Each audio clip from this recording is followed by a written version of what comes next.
මේ ලංකාවේ තවත් එක වෙරළක් නෙවෙයි.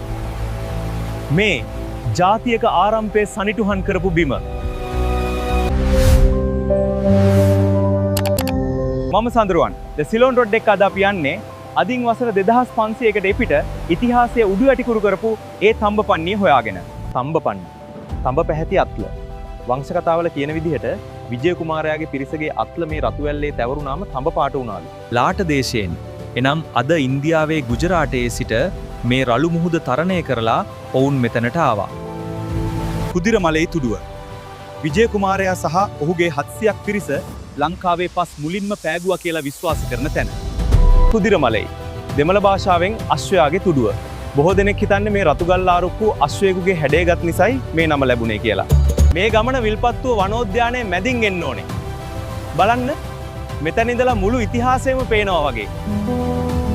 මේ පරිසරය හරිම සුවිශේෂී. මේ රතුවැල්ල සහ පාෂාණ හැදිලා තියෙන්නේ ලතෝ සොයිල් කියන විශේෂ පස් වර්ගයේ. තඹපන්නිය අපේ මුල්ම රාජධානිය. එතනින් තමයි අනුරාධපුරය පොළොන්නරුව දක්වා දිවෙන අපේ ඉතිහාසය පටන් ගත්තේ.